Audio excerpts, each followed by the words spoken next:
नमस्ते दोस्तों, city news India में आपका स्वागत है। दोस्तों, आज हम आपके लिए बहुत अच्छी खबर लेकर आए हैं और मैं ये गारंटी के साथ कहता हूँ कि जो इस देश को प्यार करते हैं वो इस खबर को सुनकर के बहुत ज़्यादा खुश होने वाले हैं, लेकिन जो इस देश को प्यार नहीं करते उनके दिल में दर्द होने वाला है। दोस्तों, बंगाल में अचानक घुसपैठियों में भगदड़ मची है और इसकी वजह सिर्फ SIR अभियान नहीं है। दोस्तों, इसका असली कारण उससे भी बड़ा है। पिछले कुछ हफ्तों से सीमा पर अजीब सी हलचल है।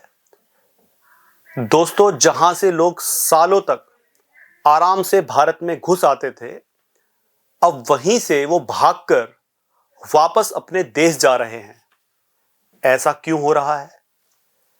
दोस्तों, SIR इसका छोटा सा कारण है, लेकिन इसका जो बड़ा कारण है वो है इमिग्रेशन एंड फॉरेनर एक्ट 2025।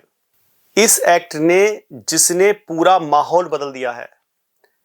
ये नया कानून मार्च 2025 में पास हुआ और 1 सितंबर को लागू हुआ है। ये कानून साफ कहता है कि भारत अब किसी को यूं ही आने नहीं देगा, क्योंकि भारत कोई धर्मशाला नहीं है। अब अगर कोई बिना पासपोर्ट या वीजा भारत में घुसा तो सीधा 5 साल की जेल और 5 लाख का जुर्माना होगा। दोस्तों, ये पहले नहीं होता था। पहले जब कोई पकड़ा जाता था तो उसको डिटेंशन सेंटर में डाल दिया जाता था और फिर उसको उसके देश वापस भेज दिया जाता था, लेकिन अब ऐसा नहीं होगा। अब जेल भी होगी और 5 लाख का जुर्माना भी होगा। और अगर उसके पास फर्जी कागज मिले, जैसे आधार कार्ड वगैरह बनवा लेते हैं ये लोग आके वहां से, अगर उनके पास फर्जी कागजात मिले तो 10 लाख का जुर्माना लगेगा और उसे तुरंत डिपोर्ट कर दिया जाएगा। इतनी सख्ती पहले कभी नहीं देखी गई थी।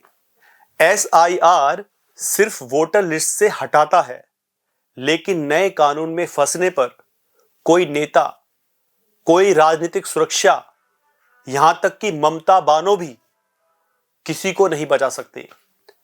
और इसी वजह से जो घुसपैठियों में सबसे ज्यादा डर इसी कानून को लेकर है, इसीलिए वो भाग रहे हैं। कानून लागू होते ही जो दलाल हैं, जो फर्जी ID बनाने वाले हैं और जो अवैध बसावट में जो लोग शामिल होते हैं, दोस्तों, वो भी गायब हो गए हैं।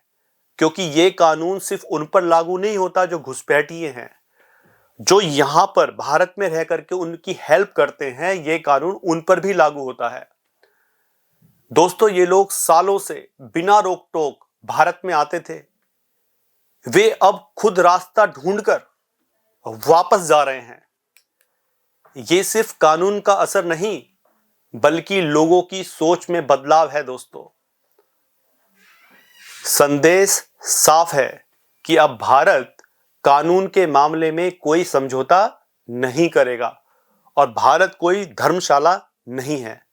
धन्यवाद। और इसी तरह की जानकारी के लिए प्लीज हमें लाइक कीजिए, सब्सक्राइब कीजिए, कमेंट्स कीजिए और बेल आइकन बजाना तो बिल्कुल भी मत भूलिए। धन्यवाद।